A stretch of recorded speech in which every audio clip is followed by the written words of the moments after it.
ओम शिवशक्ति संहारंभां भास्कराचार्य मध्यमाम् अस्मत् श्रीनाथ पर्यन्तां वंदे गुरु परंपराम्. Okay, so we'll do a quick review of 11. So from stanza 21, right? Shubha, can you do it from 21, chapter 11? Yes, sir.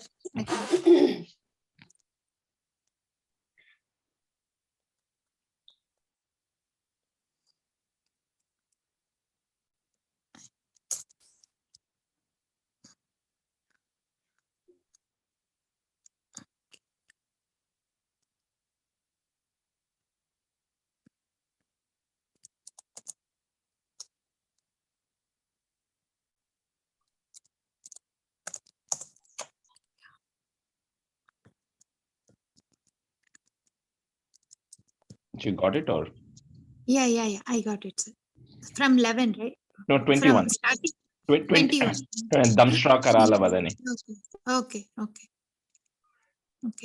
Namaskaram. Shri Gurubhyo Namaha.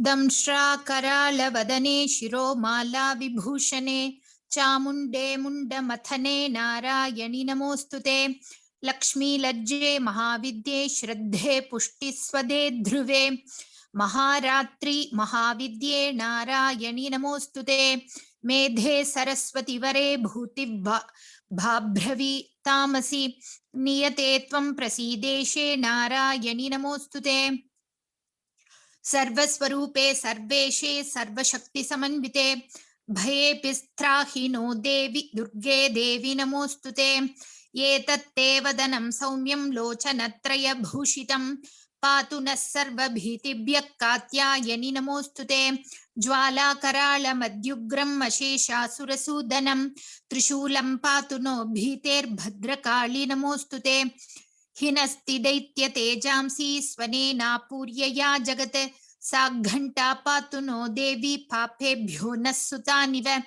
असुरासृग्वसा पङ्कच्चर्चितस्ते करोज्ज्वलः शुभाय खड्गो भवतु चण्डिके त्वां नता वयम् रोगानशेषानपहंसि तुष्टारुष्टातु कामान् सकलान् अभीष्टान् त्वामाश्रितानां न विपन्नराणां त्वामाश्रिता ह्याश्रयतां प्रयान्ति. So Shubha understands some the tune mattam it will be like Rogana Sheshan Apahamsi Tushta Rushtatu Kaman Sakalana Bhishtan and the Mari. Take it like that.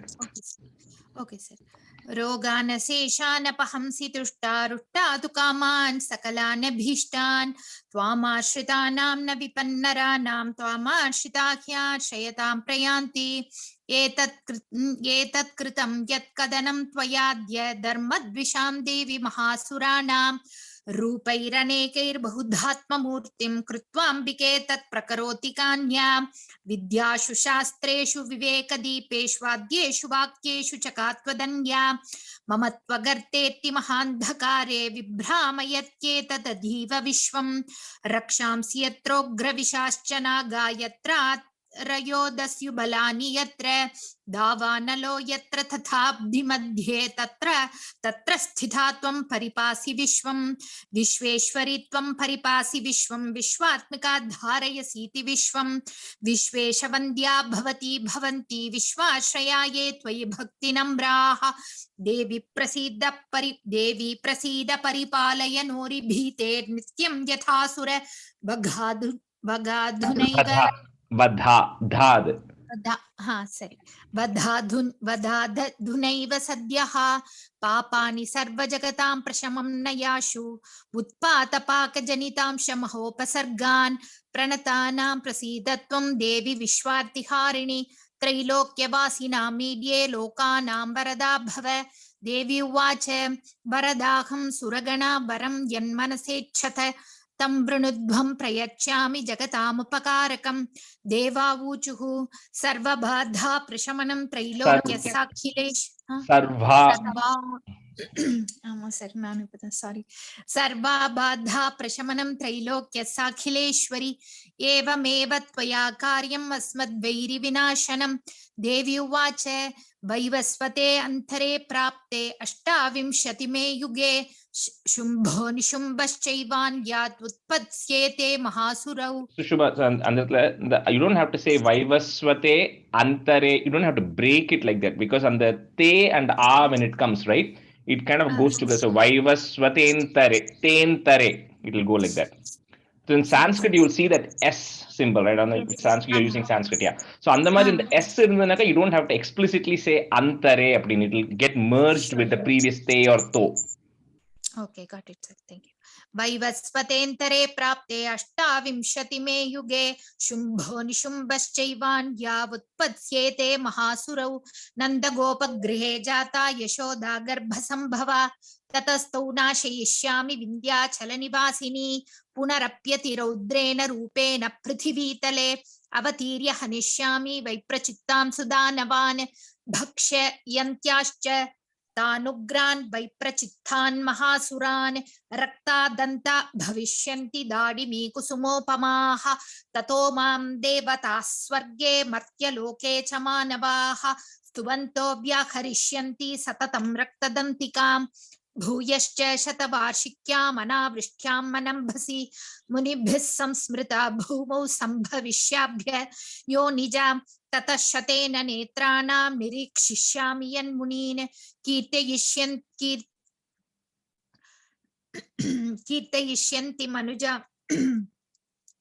कीर्तयिष्यन्ति मनुजा शताक्षीमिति मां ततः. You want to take a break?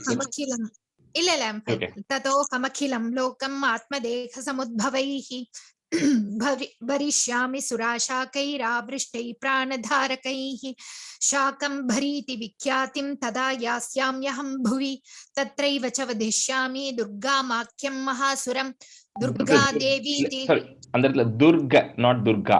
Vadishyami Durgamakyam. सरी सर. तत्रैव च वधिष्यामि दुर्गमाख्यं महासुरं दुर्गा देवीति विख्यातं तन्मे नाम भविष्यति पुनश्चाहं यदा भीमं रूपं कृत्वा हिमाचले रक्षांसि भक्षयिष्यामि मुनीनां त्राणकारणात् तदा मां मुनयः सर्वे स्तोष्यन्त्यानम्रमूर्तयः भीमा देवीति विख्यातं तन्मे नाम भविष्यति यदारुणाख्यस्त्रैलोक्ये महाबाधां करिष्यति तदाहं भ्रामरं रूपं कृत्वा संख्येय षट्पदं त्रैलोक्यस्य हितार्थाय वधिष्यामि महासुरं भ्रामरीति च मां लोकास्तदा स्तोष्यन्ति सर्वतः इत्थं यदा यदा बाधा दानवोत्था भविष्यति तदा तदा वतीर्याहं करिष्याम्यरि संक्षयम्. Om. Rajesh, I have a question. Yeah. 46. Yeah. The second line, is it Munibis Samstuda or Munibis Samsprida? Samsmrita. Smrita. Yeah. Smrita. Yeah. Okay. SMRU. Smrita. Okay. Thank you. Did I say wrong? Sorry, Yamuchechi. Sorry. No, you said Samsmrita. right. Yeah. No, in the book it says Samstuta. In the okay. It says Samstuta. I think when we were doing it, I had it as Samsprida, but then I changed to Samstuda, it looks like. Okay, because I'm using the online version only on my tablet, and that also has Samsmrita only. And I also remember Samsmrita. So I don't know, Uma, PDF, you took the same printout, so I'm surprised. Yeah, I took the printout from the thing and it says Samstuta. Okay, so it is Samsmrita only. I remember it as Samsmrita only. Okay, Shubha, can you do the first 7 of the 12th chapter also? I think we stopped at 7. Yeah, definitely, sir. I was in 46. Okay. Om Devi Uvacha येभिस्तवैश्च मां नित्यं स्तोष्यते यः समाहितः तस्याहं सकलां बाधां नाशयिष्याम्य संशयं मधुकैटभनाशं च महिषासुरघातनं कीर्तयिष्यन्ति ये तद्वद्बद्धं शुम्भ निशुम्भयोः अष्टम यां च चतुर्दश्यां नवम यां चैकचेतसः श्रोष्यन्ति चैव ये भक्त्या मम माहात्म्यमुत्तमम् न तेषां दुष्कृतं किञ्चित् दुष्कृतोत्थान चापदः भविष्यति न दारिद्र्यं न चैवेष्टवियोजनं शत्रुतो न भयं तस्य तस्युतो वा न राजतः न शास्त्रा न लतो योद्यात् कदाचित् संभविष्यति Shubha, the last line. Na shastra, not shastra, shastra.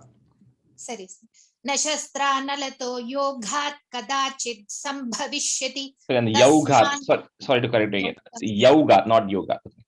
Sorry, sir.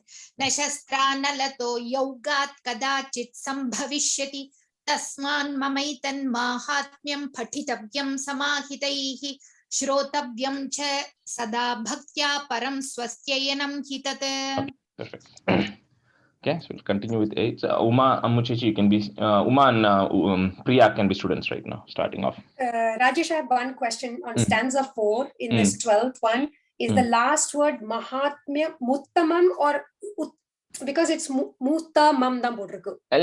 Mahatmyam, it's Mahatmyam Uttamam. So there is a it. Yeah, Mahatmyam. Ta mam dam potirukku. The mu and then the third there should be another half ta. Illa. Okay, so there should be another half ta then. Yeah. So okay. Mahatmyam Uttamam. Okay. Okay. All right. So stanza 8. Upasargana sheshamstu mahamari samudbhavan thata trividham utpatam mahatmyam shamayen mama. Upasargana sheshamstu mahamari samudbhavan तथा त्रिविधम उत्पातम माहात्म्यम शमयेन मम. Go ahead, Maya. उपसर्गान शेषांस्तु महामारी समुद्भवान तथा त्रिविधम उत्पातम माहात्म्यम शमयेन मम. उपसर्गान शेषांस्तु महामारी समुद्भवान तथा त्रिविधम उत्पातम माहात्म्यम शमयेन मम. माहात्म्यं शमयेन मम. उपसर्गान शेषांस्तु महामारी समुद्भवान तथा त्रिविधमुत्पादं माहात्म्यं शमयेन मम. उपसर्गान शेषांस्तु महामारी समुद्भवान तथा त्रिविधमुत्पादं माहात्म्यं शमयेन मम. यत्रै tat patyate. So not pathayate, it becomes patyate. Samyang. Ing sound, right? Samyang nitya mayatane. Samyang nitya mayatane mama. Sada na thad vimokshyami sanidhyam. Double na. Sanidhyam tatra me stitam. Yatrai tat patyate samyang nitya mayatane mama.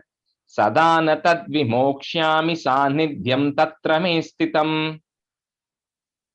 यत्रै तत् पठ्यते.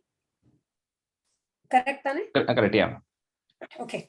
Yatrai tat paఠ्यते samyang nitymayatane mama sadana tad vimokshyami sannidhyam tatra me sthitam. Yatrai tat paఠ्यते samyang nityamayatane mama sadana tad vimokshyami sannidhyam tatra me sthitam. यत्रैतत् पठ्यते सम्यक् नित्यमायतने मम सदा न तद्विमोक्ष्यामि सान्निध्यं तत्र मे स्थितम्. यत्रैतत् पठ्यते सम्यक् नित्यमायतने मम सदा न तद्विमोक्ष्यामि सान्निध्यं तत्र मे स्थितम्. Bali pradane pujaayam agni karye. You can break it there at the ma. Pujaayam agni karye mahotsave sarvam mamaitach. Each sound mamaitach charitam ucharyam shravyam evacha. बलिप्रदाने पूजायाम् अग्निकार्ये महोत्सवे सर्वं ममैतच्चरितम् उच्चार्यं श्राव्यमेव च। बलिप्रदाने पूजायाम् अग्निकार्ये महोत्सवे सर्वं ममैतच्चरितम् उच्चार्यं श्राव्यमेव च। बलिप्रदाने पूजायाम् अग्निकार्ये महोत्सवे सर्वं ममैतच्चरितम् उच्चार्यं श्राव्यमेव च। बलिप्रदाने पूजायाम् अग्निकार्ये महोत्सवे सर्वं ममैतच्चरितम् उच्चार्यं श्राव्यमेव च। बलिप्रदाने पूजायाम् अग्निकार्ये महोत्सवे सर्वं ममैतच्चरितम् उच्चार्यं श्राव्यमेव च। Janata. So next word, like they said last time, is janata, ajanata. Two words, but you don't say that a explicitly. But when you say it together, it will come that way. So janata, janata, vapi, bali pujam, tata kritam, pratich. Again, it's on pratich, chishyamyaham, pritya, vanni. Again, this is that vanni sound where the in has to come first. So vanni, homam, tata kritam. जानता जानता वापि बलिपूजां तथा कृतां प्रतीच्छिष्याम्यहं प्रीत्या वह्निहोमं तथा कृतम्। जानता जानता वापि बलिपूजां तथा कृतां प्रतीच्छिष्याम्यहं प्रीत्या वह्निहोमं तथा कृतम्। जानता जानता वापि बलिपूजां तथा कृतां प्रतीच्छिष्याम्यहं प्रीत्या वह्निहोमं तथा कृतम्। जानता जानता वापि बलिपूजां तथा कृतां प्रतीच्छिष्यामहं प्रीत्या वह्निहोमं तथा कृतम्। So Priya, the second line, pratichishyamyaham. It's myaham, is it? Or maham? Sorry, what is it? It should be pratichishyamyaham or maham? Yaham, ya, why? Chishyam yaham. Okay. जानता जानता वापि बलिपूजां तथा कृतां प्रतीच्छिष्याम्यहं प्रीत्या वह्निहोमं तथा कृतम्। Even that you're saying chick, that chick you're saying this ik sound coming. There's no ik, just chish. चिष्याम प्रतीच्छिष्याम्यहं प्रीत्या. Yeah, correct. Yeah. Okay. शरत काले महापूजा क्रियते या च वार्षिकी तस्मान् ममैतन् माहात्म्यं श्रुत्वा भक्ति समन्वितः। शरत the second line la tasyam potiruke. Yeah, so on the see the tasyam, and because the next word is ma, do you have a dot on the top? Yeah, tasyam. Yeah, so that place is a in there in that context. So on the context it becomes a in, because in the other printouts actually have a in itself explicitly put. Tasyan. So ninga enna channel on the word tasyan na? In sound, yeah. Yan. Okay. In, yeah. शरत काले महापूजा क्रियते या च वार्षिकी तस्यान् ममैतन् माहात्म्यं श्रुत्वा भक्ति समन्वितः। शरत काले महापूजा क्रियते या च वार्षिकी तस्यान् ममैतन् माहात्म्यं श्रुत्वा भक्ति समन्वितः। शरत काले महापूजा क्रियते या च वार्षिकी तस्यान् ममैतन् माहात्म्यं श्रुत्वा भक्ति समन्वितः। शरत्काले महापूजा क्रियते या च वार्षिकी तस्यान् ममैतन् माहात्म्यं श्रुत्वा भक्ति समन्वितः। शरत्काले महापूजा क्रियते या च वार्षिकी तस्यान् ममैतन् माहात्म्यं श्रुत्वा भक्ति समन्वितः। सर्वा बाधा विनिर्मुक्तो धन धान्य सुतान्वितः मनुष्यो मत् प्रसादेन भविष्यति न संशयः। सर्वा बाधा विनिर्मुक्तो धन धान्य सुतान्वितः मनुष्यो मत् प्रसादेन भविष्यति न संशयः। Rajesh, is it sarva batha or sarva batha? Sarva. Long, yeah, long. सर्वा बाधा विनिर्मुक्तो धनधान्य सुतान्वितः मनुष्यो मत्प्रसादेन भविष्यति न संशयः सर्वा बाधा विनिर्मुक्तो धनधान्य सुतान्वितः मनुष्यो मत्प्रसादेन भविष्यति न संशयः सर्वा बाधा विनिर्मुक्तो धनधान्यसुतान्वितः मनुष्यो मत्प्रसादेन भविष्यति न संशयः सर्वा बाधा विनिर्मुक्तो धनधान्यसुतान्वितः मनुष्यो मत्प्रसादेन भविष्यति न संशयः श्रुत्वा ममैतन् in sound mahatmyam तथा चोत्पत्तयः is there, so put a ish there, चोत्पत्तयः शुभाः पराक्रमं च युद्धेषु जायते निर्भयः, so put a if there, निर्भयः पुमान् श्रुत्वा ममैतन् माहात्म्यं तथा चोत्पत्तयः शुभाः पराक्रमं च युद्धेषु जायते निर्भयः पुमान्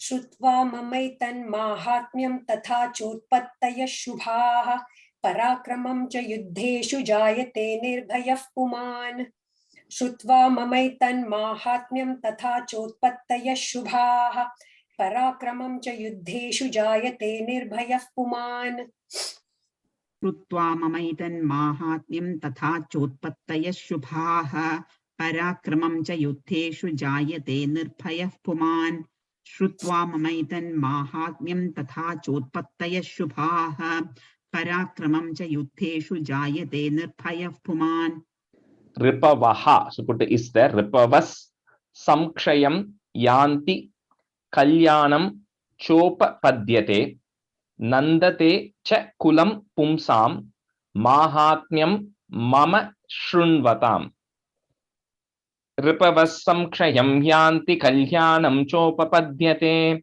nandate cha kulam pumsam mahatmyam mama shrunvatam रिपवः संक्षयं यान्ति कल्याणं चोपपद्यते नन्दते च कुलं पुंसां माहात्म्यं मम शृण्वताम् रिपवः संक्षयं यान्ति कल्याणं चोपपद्यते नन्दते च कुलं पुंसां माहात्म्यं मम शृण्वताम् रिपवः संक्षयं यान्ति कल्याणं चोपपद्यते नन्दते च कुलं पुंसां माहात्म्यं मम शृण्वताम् रिपवः संक्षयं यान्ति कल्याणं चोपपद्यते नन्दते च कुलं पुंसां माहात्म्यं मम शृण्वताम् शांति कर्मणि सर्वत्र तथा दुहु, you'll have it, so put a is there, dus swapna darshane graha pīdāsu chograsu mahatmyam shrunuyan mama. So this one again, this chapter, like I think I said earlier, this is Devi telling what are the benefits and what you need to do and what the benefits are. So that's why in the Duswapna Marada, all of those things are coming. I think once we finish this, I'll maybe take one class to give a summary of all the chapters, right? Shanti karmani sarvatra tata duswapna darshane graha pīdāsu chograsu mahatmyam shrunuyan mama. शांति कर्मणि सर्वत्र तथा दुःस्वप्न दर्शने ग्रह पीडासु चोग्रासु माहात्म्यं शृणुयान् मम शांति कर्मणि सर्वत्र तथा दुःस्वप्न दर्शने ग्रह पीडासु चोग्रासु माहात्म्यं शृणुयान् मम शांति कर्मणि सर्वत्र तथा दुःस्वप्न दर्शने ग्रह पीडासु चोग्रासु माहात्म्यं शृणुयान् मम शांति कर्मणि सर्वत्र तथा दुःस्वप्न दर्शने ग्रह पीडासु चोग्रासु माहात्म्यं शृणुयान् मम उपसर्गाः, put ish there, उपसर्गाः शमं यान्ति ग्रह पीडाश्च दारुणाः. Again duhu, so put is dusswapnam cha nrbhir drishtam suswapnam upajayate. उपसर्गाशमं यान्ति ग्रह पीडाश्च दारुणाः दुःस्वप्नं च नृभिर्दृष्टं सुस्वप्नमुपजायते उपसर्गाशमं यान्ति ग्रह पीडाश्च दारुणाः दुःस्वप्नं चन्द्रभिर्दृष्टं सुस्वप्नम् उपजायते उपसर्गाश्रमं यान्ति ग्रहपीडाश्च दारुणाः दुःस्वप्नं चन्द्रभिर्दृष्टं सुस्वप्नम् उपजायते उपसर्गाश्रमं यान्ति ग्रहपीडाश्च दारुणाः दुःस्वप्नं चन्द्रभिर्दृष्टं सुस्वप्नं च उपजायते उपसर्गाश्रमं यान्ति ग्रहपीडाश्च दारुणाः दुःस्वप्नं चन्द्रभिर्दृष्टं सुस्वप्नम् उपजायते बाल ग्रहाभिभूतानां बालानां शान्ति कारकं संघात भेदे च नृणां मैत्रीकरणम् उत्तमम् बालग्रहाभिभूतानां बालानां शान्तिकारकं संघात भेदे च नृणां मैत्रीकरणमुत्तमम् बालग्रहाभिभूतानां बालानां शान्तिकारकं संघातभेदे च नृणां मैत्रीकरणमुत्तमम् बालग्रहाभिभूतानां बालानां शान्तिकारकं संघातभेदे च नृणां मैत्रीकरणमुत्तमम् बालग्रहाभिभूतानां बालानां शान्तिकारकं संघातभेदे च नृणां मैत्रीकरणमुत्तमम् बालग्रहाभिभूतानां बालानां शान्तिकारकं संघातभेदे च नृणां मैत्रीकरणमुत्तमम् दुर्वृत्तानाम् अशेषाणाम् if you want to break it दुर्वृत्तानाम् अशेषाणाम् बलहानिकरं परं रक्षो भूत पिशाचानां पठनादेव नाशनम् दुर्वृत्तानाम् अशेषाणां बलहानिकरं परं रक्षो भूत पिशाचानां पठनादेव नाशनम् दुर्वृत्तानाम् अशेषाणां बलहानिकरं परं रक्षो भूतपिशाचानां पठनादेव नाशनम् दुर्वृत्तानाम् अशेषाणां बलहानिकरं परं रक्षो भूतपिशाचानां पठनादेव नाशनम् दुर्वृत्तानामशेषाणां बलहानिकरं परं रक्षोभूतपिशाचानां पठनादेव नाशनम् दुर्वृत्तानामशेषाणां बलहानिकरं परं रक्षोभूतपिशाचानां पठनादेव नाशनम् सर्वं ममैतन् माहात्म्यं मम सन्निधि कारकं पशु पुष्पार्घ्य पुष्प अर्घ्यम so that is pushparghya dhupaischa gandha deepais tatot tamaihi double ta coming there tatot tamaihi sarvam mamaitan mahatmyam mama sannidhikarakam pashu pushparghya dhupaischa gandha deepais tatot tamaihi सर्वं ममैतन् माहात्म्यं मम सन्निधिकारकं पशुपुष्पार्घ्यधूपैश्च गन्धदीपैस्तथोत्तमैः सर्वं ममैतन् माहात्म्यं मम सन्निधिकारकं पशुपुष्पार्घ्यधूपैश्च गन्धदीपैस्तथोत्तमैः सर्वं ममैतन्माहात्म्यं मम सन्निधिकारकं पशुपुष्पार्घ्यधूपैश्च गन्धदीपैस्तथोत्तमैः सर्वं ममैतन्माहात्म्यं मम सन्निधिकारकं पशुपुष्पार्घ्यधूपैश्च गन्धदीपैस्तथोत्तमैः विप्राणां भोजनैर् होमैः is there put if there होमैः प्रोक्षणीयैर् अहर्निशम if you want to break it you can break that ra so प्रोक्षणीयैर् अहर्निशम अन्यैश्च विविधैर् भोगैः so put if there भोगैः प्रदानैर् वत्सरेण या विप्राणां भोजनैर् होमैः प्रोक्षणीयैर् अहर्निशम् अन्यैश्च विविधैर् भोगैः प्रदानैर् वत्सरेण या विप्राणां भोजनैर्होमैः प्रोक्षणीयैरहर्निशम् अन्यैश्च विविधैर्भोगैः प्रदानैर्वत्सरेण या विप्राणां भोजनैर्होमैः प्रोक्षणीयैरहर्निशम् अन्यैश्च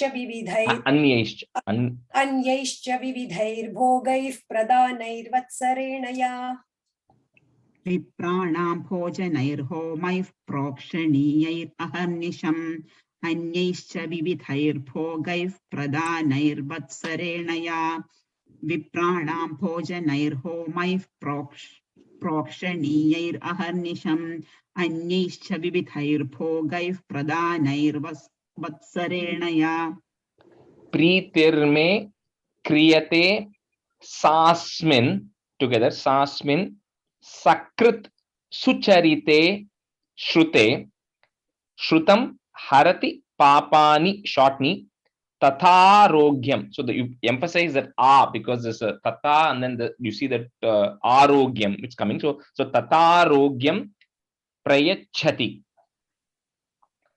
प्रीतिर्मे क्रियते सास्मिन् सकृत् सुचरिते श्रुते श्रुतं हरति पापानि तथारोग्यं प्रयच्छति. प्रीतिर्मे क्रियते सास्मिन् सकृत् सुचरिते श्रुते श्रुतं हरति पापानि तथारोग्यं प्रयच्छति. प्रीतिर्मे क्रियते सास्मिन् सकृत् सुचरिते श्रुते श्रुतं हरति पापानि तथारोग्यं प्रयच्छति.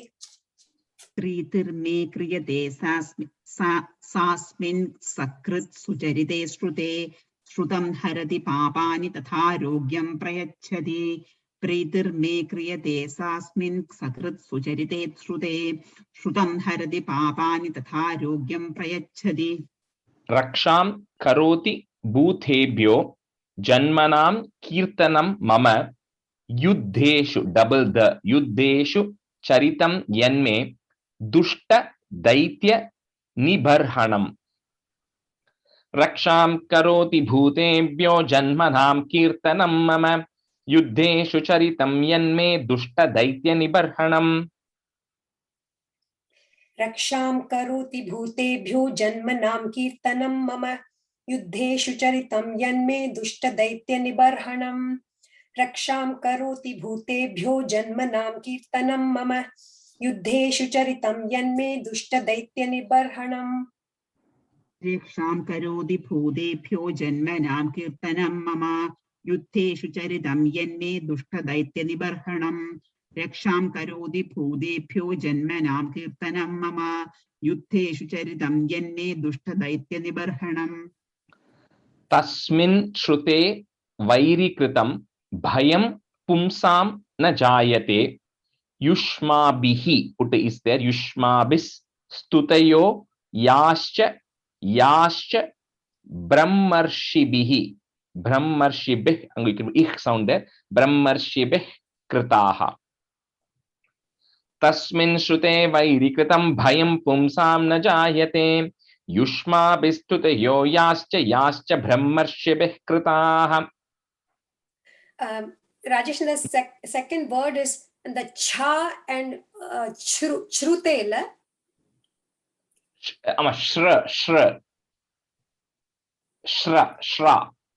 Shra, okay. Shra and then shrute. SHRU, shrute. Okay, la cha potutu adula shrute nu potrukku. Oh, okay. Tasmin shrute, shruda, it's SHRU only. Tasmin shrute. Okay. Tasmin shrute vairikritam bhayam pumsam na jayate yushmabhistutayo yascha brahmarshibih kritaha. Tasmin shrute vairikritam bhayam pumsam na jayate yushmabhistutayo yascha brahmarshibih kritaha. तस्मिन् श्रुते वैरीकृतं भयं पुंसां न जायते युष्माभिस्तुतयो याश्च ब्रह्मर्षिभिः कृताः. तस्मिन् श्रुते वैरीकृतं भयं पुंसां न जायते युष्माभिस्तुतयो याश्च ब्रह्मर्षिभिः कृताः.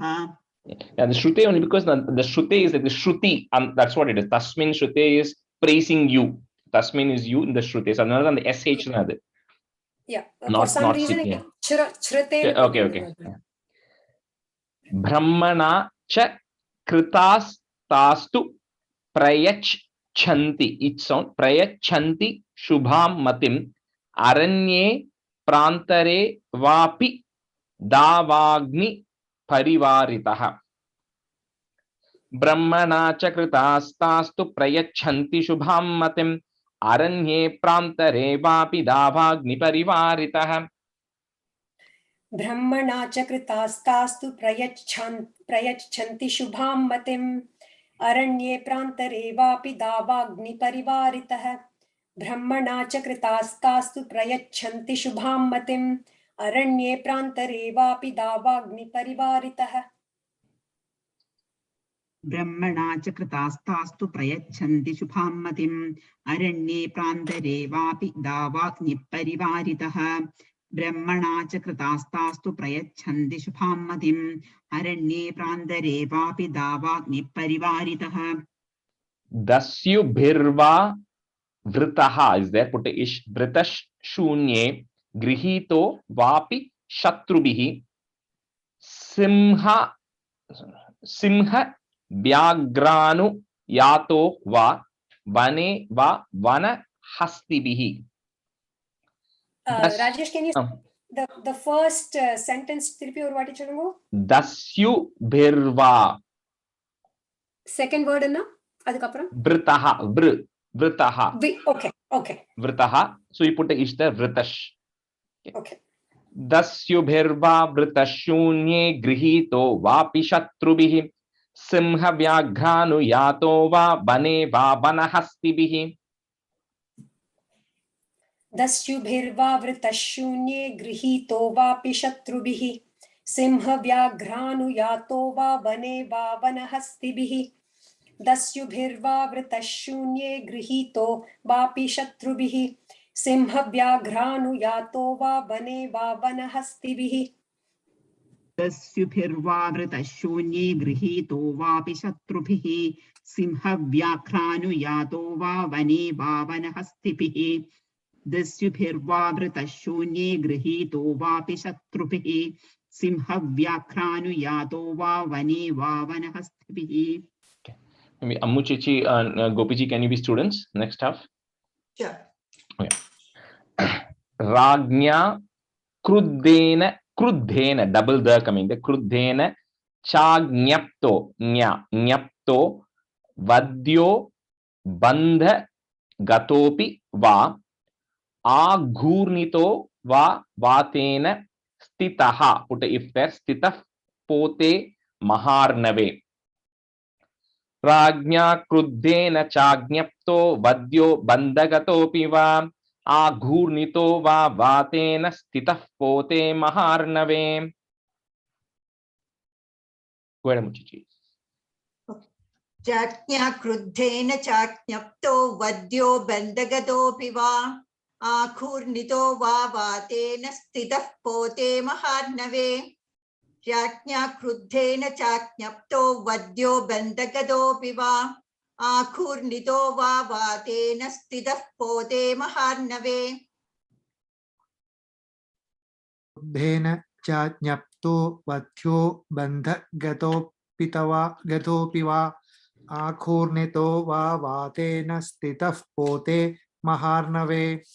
Jatnya kruddhena chaknyapto vadyo bandhagatopi va aghurnito va vatena stitah pote maharnave.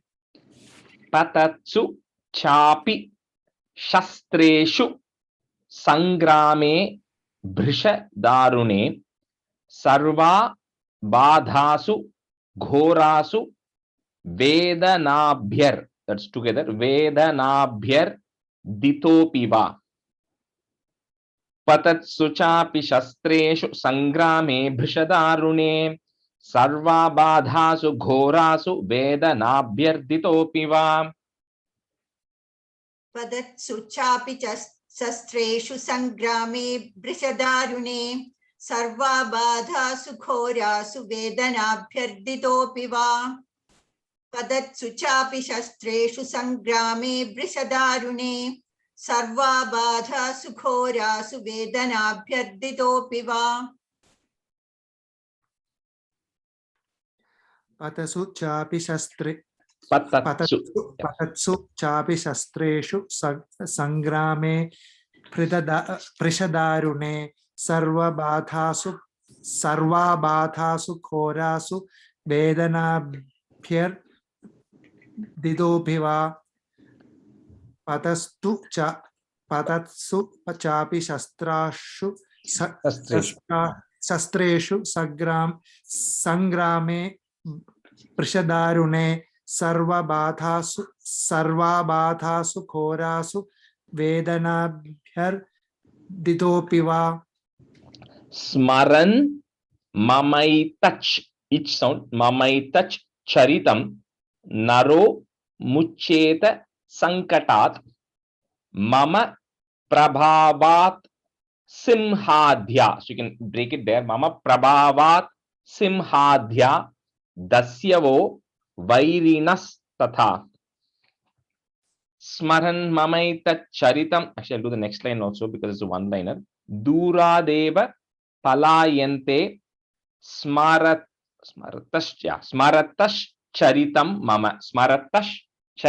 मम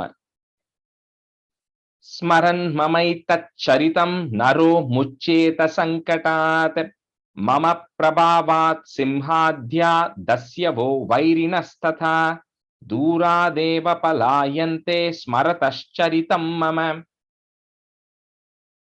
स्मरन् ममैतच्चरितं नरो मुच्येत संकटात् मम प्रभावात् सिंहाद्या दस्यवो वैरिणस्तथा दूरादेव पलायन्ते स्मरतश्चरितं मम स्मरन् ममैतच्चरितं नरो मुच्येत संकटात् मम प्रभावात् सिंहाद्या दस्यवो वैरिणस्तथा दूरादेव पलायन्ते स्मरतश्चरितं मम स्मरन् ममैतश्चरितं नरो मुच्येत संकटात् मम प्रभावात् सिंहाद्या दस्यवो वैरिणस्तथा दूरादेव पलायन्ते स्मरतं चरितं मम स्मरतश् is ish sound, so स्मरतश् चरितं मम स्मरतश्चरितं मम स्मरन् ममैतश्चरितं नरो मुच्येत संकटात् मम प्रभावात् सिंहाद्या दस्यवो वैरिणस्तथा दूरादेव पलायन्ते स्मरतश्चरितं मम. We'll do the next, the maybe four things together because it's in a way combined. Rishiru vacha ityuktva sa bhagavati chandika chanda vikrama pashyatam eva devanam tatraivantara dhiyata tepi deva niratanka. You are niratankaha, so put is there, niratankas स्वादिकारान् यथा पुरा.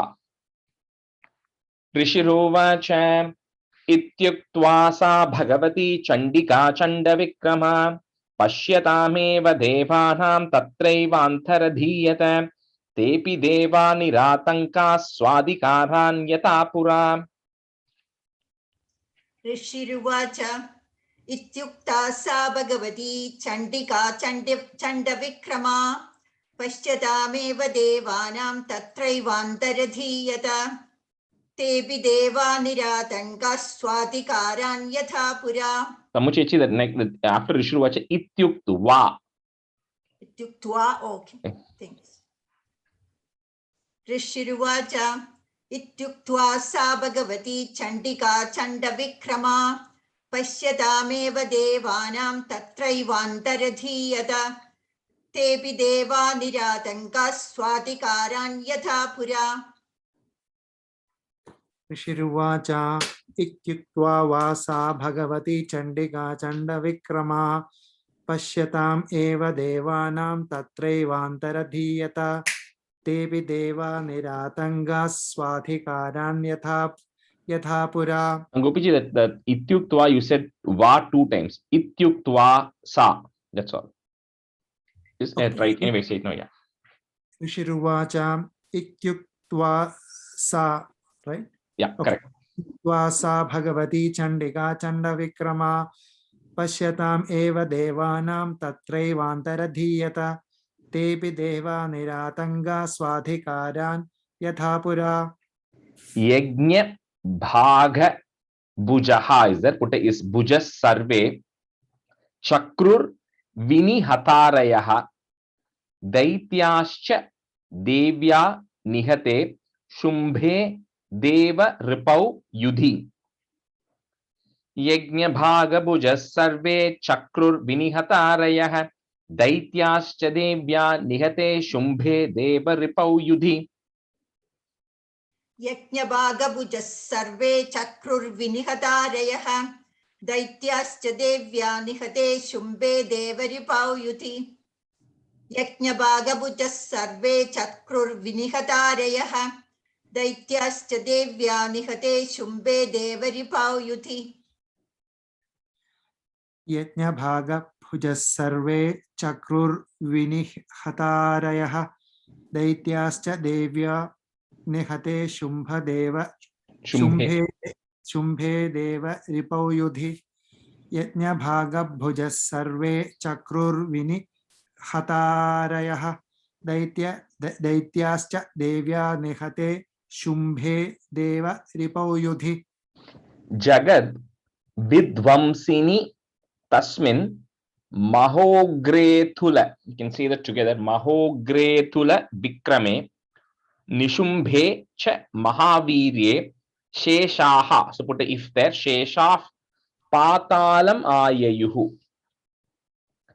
Jagad vidvamsini tasmin mahogrethula vikrame nishumbhe cha mahavirye sheshaf patalam ayayuhu. जगद विद्वंसिनि तस्मिन् महौग्रे तुलविक्रमे निशुम्भे च महावीर्ये शेषाः पातालमाययुः. Amuchichi, it's mahogre ho. Oh, okay. Thank you. Jagad vidvamsini tasmin mahogre tulavikrame nishumbhe cha mahavirye sheshaf padalayuhu. जगद्विध्वंसिनि तस्मिन् महोग्रे तुलविक्रमे निशुम्भे च महावीर्ये शेषाः पातालम् आययुः. जगद्विध्वंसिनि तस्मिन् महोग्रे तुलविक्रमे निशुम्भे च महावीर्ये शेषाः पातालम् आययुः. Evam Bhagavati Devi, long is both of them. Sa Nityapi Punaha, put a if there, Punah Punaha. Sambhuya Kurute Bhupa Jagataha, put a if there again, Jagatah Paripalanam. Evam Bhagavati Devi Sa Nityapi Punah Punaha. Sambhuya Kurute Bhupa Jagatah Paripalanam.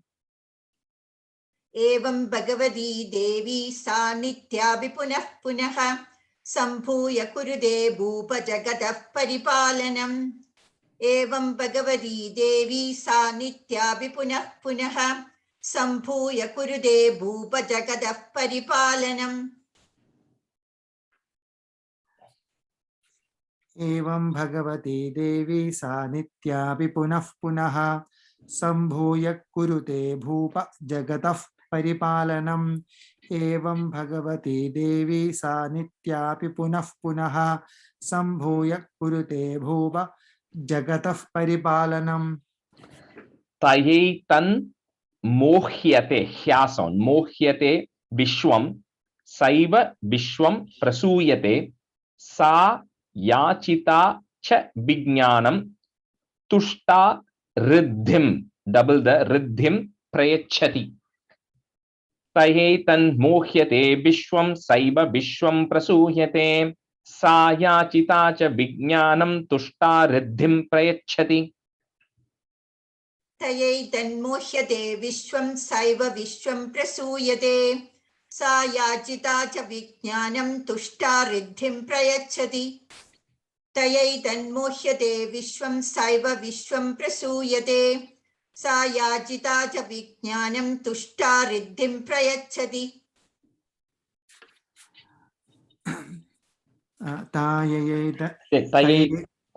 तयेतन्मोह्यते विश्वं सैव विश्वं प्रसूयते सा याचिता च विज्ञानं तुष्टा रिद्धिं प्रयच्छति तयेतन्मोह्यते विश्वं सैव विश्वं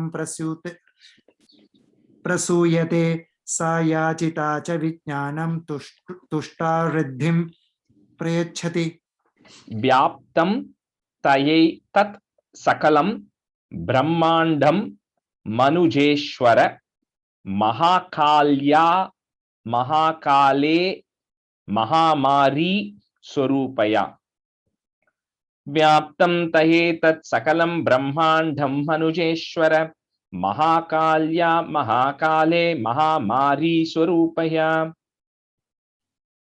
व्याप्तं तयैतत् सकलं ब्रह्माण्डं मनुजेश्वर महाकाल्या महाकाले महामारी स्वरूपया व्याप्तं तयैतत् सकलं ब्रह्माण्डं मनुजेश्वर महाकाल्या महाकाले महामारी स्वरूपया व्याप्तं तयैतत् सकलं ब्रह्मांडं मनुजेश्वर महाकाल्या महाकाले महामारी स्वरूपया व्याप्तं तयेतत् सकलं ब्रह्मांडं मनुजेश्वर महाकाल्या महाकाले महामारी स्वरूपया सैव काले महामारी सैव सृष्टिर्भवत्यजा स्थितिं करोति भूतानां सैव काले सनातनी सैव काले महामारी सैव सृष्टिर्भवत्यजा स्थितिं करोति भूतानां सैव काले सनातनी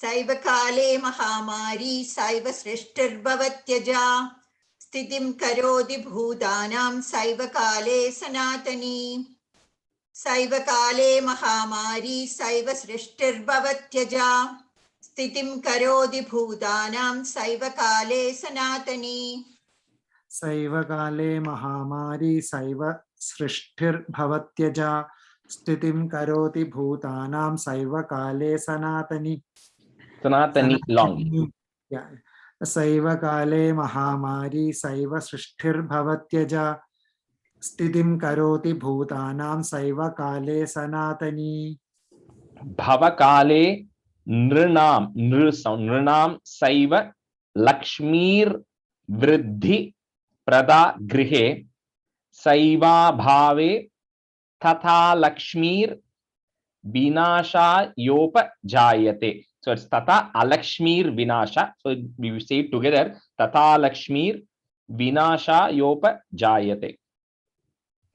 Bhavakale nrinam saiva lakshmir vriddhi pradagrihe. Saiva bhave tata lakshmir vinasha yopa jayate. भवकाले नृणां सैव लक्ष्मीर्वृद्धि प्रदागृहे सैवा भावे तदा लक्ष्मीर्विनाशायोपजायते भवकाले नृणां सैव लक्ष्मीर्वृद्धि प्रदागृहे सैवा भावे तदा लक्ष्मीर्विनाशायोपजायते भवकाले नृणां सैव लक्ष्मीर्वृद्धि प्रदागृहे सैवा भावे तथा लक्ष्मीर्विनाशायोपजायते भवकाले नृणां सैव लक्ष्मीर्वृद्धि प्रदागृहे सैवा भावे तथा लक्ष्मीर्विनाशायोपजायते. Anytime like where like I was telling, right, that Sanskrit S type of things comes like this. So tata Lakshmi. So it is Alakshmi is the right word there, right? So like we're saying, you don't have to say tata Alakshmir, you don't have to break it that way. But when you're saying it together, tata Lakshmir, just consciously think in your mind if that A is coming in your thing, right? So Saiva Bhave Tata Lakshmir, it will automatically come. but you can just pay attention to make sure that A is coming, but you don't have to explicitly say Tata Alakshmir, because it becomes, no, you don't have to explicitly say that way. Sure.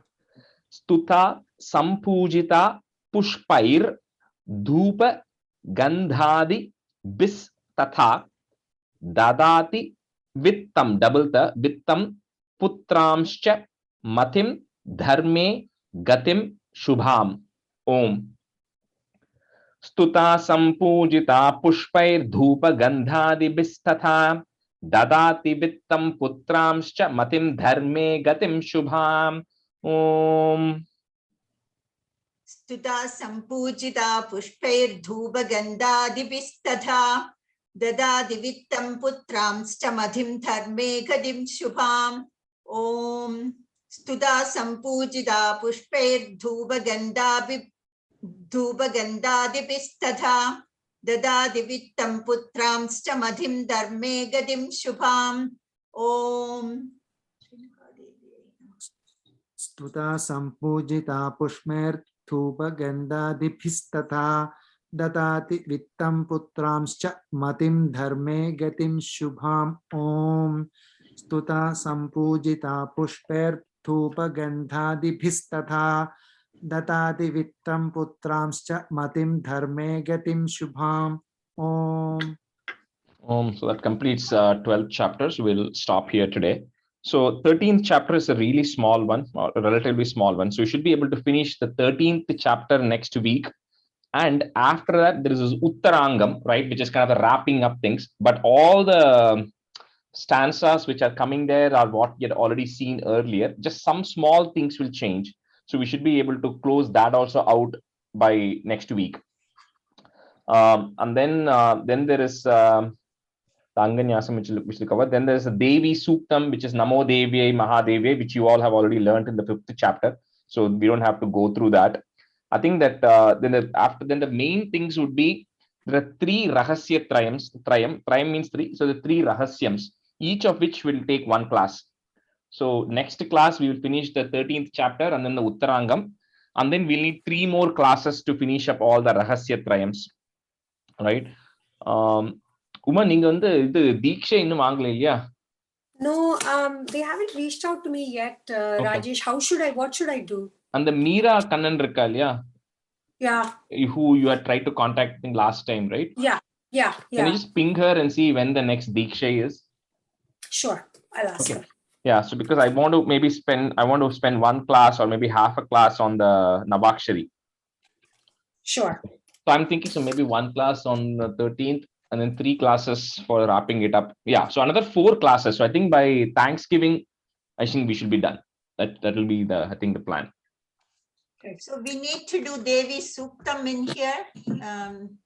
It comes in after the Tantrokta Devi Suktam, right? Oh, it's the. So we have already done it, yeah, right? It is the same thing as 5th chapter. Oh, okay. The Namo So Devi then Mahadevi portion that is there, which is what we learned in the 5th chapter. That's exactly the same thing that is here. Okay, all right, thank So you. yeah, so we won't go through that, right? It is already there in your book. You know how to do it from the 5th chapter, right? So we'll skip that one. Rajesh, I just realized why the difference in my book, some of the words that were different, because I printed the one that says Adhyaya. There's a difference. I just went up and looked at it. Adhyaya Devata Sahita Durga Saptashati Parayanam. So in the printout ko, there is a Oh, slight okay. Maybe they must have revised the new one, what I'm using, because what I downloaded is the latest version. And I also know the words. Those are the words anyway. So, okay. Yeah, because on the Shrute, that was bothering me, because why is it different? Adula Shrute irukku, idula Shrute irukku. Okay, Adhe madri and the Samstuta, that's also, it's a Samsmrita irukku, orudla innurudla Samstuta.